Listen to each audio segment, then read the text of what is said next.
All right, guys, let's give it up for the champ here, Bernard Hopkins. Come on. Here you go, champ.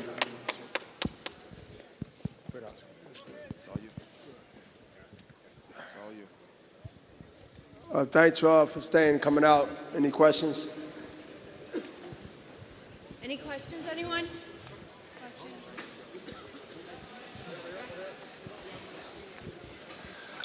Bernard, might you have been able to get back? Oh, sorry. Bernard, might you have been able to get back in the ring within the 20-second period, or was your ankle just, too far gone? No, I wasn't even thinking about the 20 seconds. I was just thinking about my right ankle felt like throbbing, like I guess when you make a wrong pivot, you twist it like sort of like a sprain, as the doctor said, looks like it, but he don't know. And I know I twisted it when I went out towards the ring. And my thing was, I can stand on it, but I need time to get back in the ring, and I need time to be able to see if I can box on there. And the referee asked me, or the commission asked me, and I said I can stand on it, but I just feel it burning. I have it taped up right now from the ankle up like a football player. They get a turf twist when they twist on the field. So I got a tape right now, but that's all I remember. And until Monica and everybody started saying I hit my head, they said they heard that more than they heard anything, because I just remember bouncing off the ropes, using it as a defense to bounce off the ropes and look for a counter or positioning. And I just felt his body form or whatever, just after a punch, put me out of the, I couldn't grab the rope. So I tried to, and wasn't nothing to grab. It was like sort of like a push or a body push with an elbow or forearm. And that's really all I remember, trying to grab it, and went down. Just one other thing. Was this kid better and a bigger puncher than you had anticipated? I knew he can punch. I mean, that's one of the reasons why I wanted to fight him. Far as chin and far as taking body shots, I think the momentum was clearly playing out into my hands. And I believe if you look at the scorecards up to the 8th round, one judge had it me, one judge had it him, and the other judge had it a draw, I believe. So, I mean, Bernard, that doesn't sound like a guy that's blowing a 51-year-old guy out. And everybody that followed me in my whole career know that I'm not a guy that win the first 4 or 5 rounds of a fight, in any fight, except for Murata Carr. So, I mean, that's just the way my fighting style has been. And I think that Joe got a little frustrated. I mean, think about it. I don't like to use age for disadvantage or advantage, but I can see a 27-year-old guy that can, like you said, punch, big, strong, and you're in there with a guy that's 51 years old. I mean, he's supposed to be frustrated 8 rounds, and he's not blowing me out. So I think he really got frustrated, and do what you can do. But I don't complain. I just let the fans see. I just let whatever take place, and whoever watch it, whoever see it, whoever governs it. Then I'd rather for them to say something than me act like I'm crying and whining about something. But it is what it is. You see what you see. Am I comfortable with it? Am I pleased with it? No. But am I gonna talk about it for the rest of the year? No. Because y'all, the people, they speak for me, whether they speak that I agree or speak that I disagree. But one thing about watching it yourself and watching it tomorrow or watching it whenever, they can see the work that was being done, and things unfortunately happened, but you know, they called it the way they called it. They gave him the fight, I guess, for not being able to return in the ring in 30 seconds, 20 seconds, or whatever. Next question. Straight in front of you, Bernard. Damn. Now that your career is over, and I know it didn't end the way that you wanted it to end with a victory, but can you just in any way sum up the 28-year career that you had despite the unfortunate way that the fight ended tonight? Between the ankle and the back of my head hitting the ground, I feel worse now than I felt when I was 25. Based on, I mean, I didn't know I hit my head that hard until everybody started telling me. And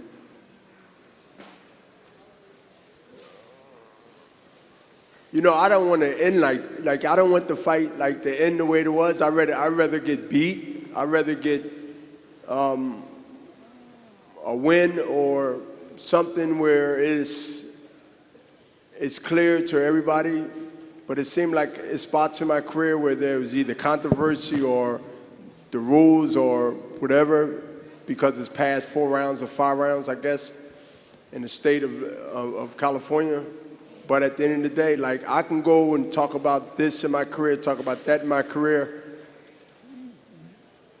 and we'd be here for 2 days. But I can say that I'm probably the only fighter in history that been pushed out of the ring by 2 fighters in my time of 29 years in boxing. Robert Allen, which was a title defense, and of course, yesterday.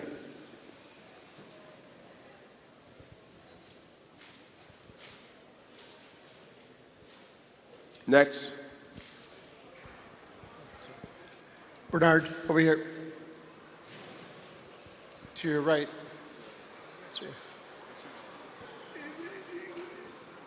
I know the way that the fight played out. I mean, is this the end, or do you feel that you would want to right what was wrong tonight? Hey, listen, I'm gonna say it one last time. I'm really serious about this because as my team, not only personal team, but my team with Golden Boy, I can also say my family with HBO, all the HBO people that's backing me, behind me, and support me. Win, lose. I mean, I know y'all don't believe most fighters, and 9 out of 10 you shouldn't, but trust me, if it would have been the other way around, with no, if you want to call this a misfortune, that's what I call it, or controversy, whatever. Win, lose, Bernard, Dan Raphael. I told y'all both the same thing, even though y'all didn't ask the question. But I told the main writers in boxing, Ron Burgess. I mean, when you talk about those 3 names, win, lose, or draw, or controversy. I said that, y'all. And that's it. I mean, y'all can keep asking me. I'm not getting, trust me, I'll just tell you the same thing. But I think time is going to really say it all, because I'll be 52 in a couple of weeks, in January 15th. Then I'll be 53, God willing. And if anyone of y'all still around, I'm 60, and y'all gonna ask me if I'm gonna do one more, then that's on y'all. Because I still will look like I probably can. But I'm not. And this is the fight that I wanted, a meaningful fight, not a cherry pick. And that's why the fans love me, that's why I love the fans. Whether the East Coast, West Coast, Midwest, South, doesn't matter. I take on the baddest, the biggest in my era and my era was gone 2 eras ago, remind you. So I have no regrets. I have no regrets. Because my team, not only Oscar De La Hoya, the Golden Boy promotion, and also HBO, Peter Nelson and all the guys, they backed me because they knew I wanted this fight. In my last and final one. And so, however it ended, I ended with a conversation. Unfortunately, it didn't go the way I wanted to go. But who would think I'd give y'all something to talk about at the end of the year to go into 2017? Whatever your opinion is about. But I'll tell you, I felt good. I felt that like most fights that I fought, I come on at the time where I figure the puzzle out, and then I execute. Any more questions? Bernard, you said this was the round I was going to make something happen of the 8th round. What was your plan of attack, for the fight's remaining rounds? Thank you. Back to the body. I was hitting him with some good body shots, and I heard him respond to those good body shots, and he was missing. He was missing with most of his punches and frustrated. And I just seen him getting frustrated. And I just wanted to hang in there, weather the storm. If you can take it, you can make it. And that's all I kept saying in my mind. If you can take it, you can make it, because he based everything on a power punch. And I knew I can take a good punch. As you've seen tonight, I knew I can take a good punch. Now can he take accumulation of punches where I know if I take him in deep water, then I know I'll be able to go ahead and slow the big giant down. And he starts slowing down around the 6th and the 7th when I was cutting into them body shots and throwing my combinations and I was getting my rhythm. I noticed that he was slowing down. I noticed his punches wasn't effective as they was the first 3 or 4 rounds. Any more?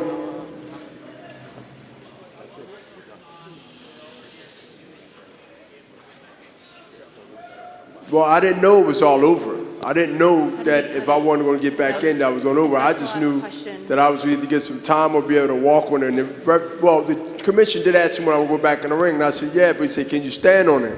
And I said, I feel it when I stand on it, it's thriving. And he said, well, I don't want you to go back in there. And that's when they said you can't go back in the ring. And I know how I feel when you either twist your ankle or you tweak it. So.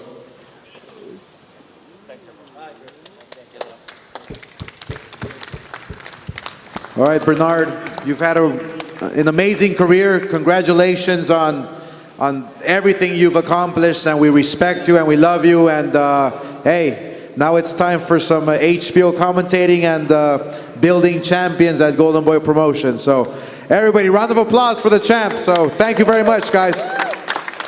Merry Christmas, Happy New Year, and now we have Joe DeGuardia to introduce his fighter, Smith.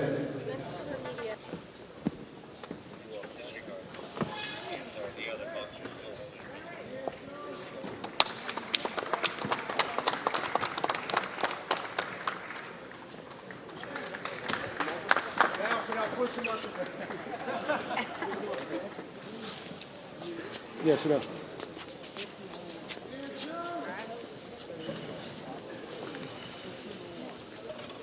It's been an honor, and we applaud Bernard Hopkins for the career that he had, 4 decades of boxing, and really making some wonderful memories in the sport. And, you saw tonight how the reality is that Bernard really did go out his way because he chose an opponent that he didn't have to choose in Joe Smith Jr. And we're looking forward to the future. We believe that we have the top light heavyweight for the future. And also somebody who, as you all know, is down to earth, recognizes who he is, and looks forward to keep working hard for the future as the common person actually does and everybody else does, hardworking. I'm going to just turn it over real quick to Joe, say a couple of words, and then we'll take any questions. Joe Smith Jr. How's it going, everybody? I hope you all enjoyed the show tonight. I just want to give a big thank you to Bernard Hopkins. You know, he's a true champion, and everyone will always remember that he's a true champion. I'd like to thank HBO, Joe DeGuardia here for Star Boxing, and my team, Jerry and Phil Capienko. I wouldn't be here today without them too.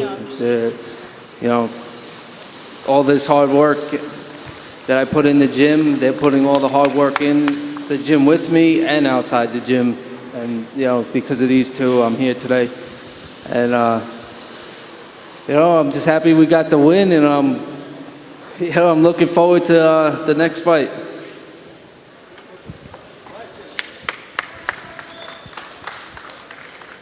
Joe, did anything surprise you about Hopkins?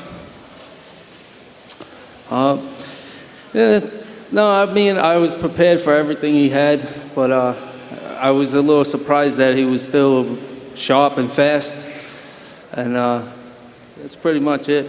Did his right hand affect you? No, but you know, it kept me aware that he did still have a little, you know, power left in there, and you know, I was you know, preparing myself for it, and you know, being prepared to stay out of the way from it. Thank you. Any other questions?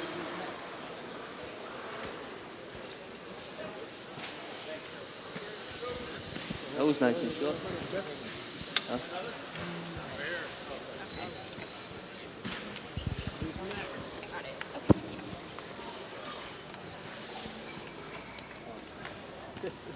Thank you. Congratulations, Joe. Do you remember what your thought was when he went flying through the ropes? Well, when I had him on the rope, I landed a clean shot, and I threw another one right behind it, and it landed, and I seen him falling down, and I knew I just wanted to keep letting my hands go, and I landed 3 or 4 more shots after that, and you know, I got him to fall. Obviously, you had a job to do, and you did it very, very well. Congratulations on that. Thank you. But do you have mixed feelings in a way that you ended like a legend's career, especially the way it ended, you know, that kind of thing, or you just think I was doing my job and you know, that's it? Yeah, I mean, you know, it stinks that I ruined his, you know, his party, but you know, it was my coming out party. You know, I'm in here to, Thank you so much. you know, improve my future. So that's what I had to do that, and you know, I can't regret that. Hey, Joe. Good job, Joe. Thank you. Did you, what does it mean to you that you were able to finish this guy when a guy like Sergey Kovalev was not? It's a great feeling, you know. I know now that I am one of the hardest hitting, you know, light heavyweights in the world today, and I proved it here today, and I proved it in my last fight. You know, Stevenson couldn't stop Fonfara, Kovalev couldn't stop him, and I did it. One more fight to get to Adonis Stevenson, or how far away do you think you are? Well, I'm ready for whoever's next. You know, anybody they want to throw at me, I'll be ready for them. And are you going to go back to your union job? Yeah, I mean, if something comes up quick, I'll get right back in the gym. But, you know, I'm still going to be working out there. Thank you. Congrats.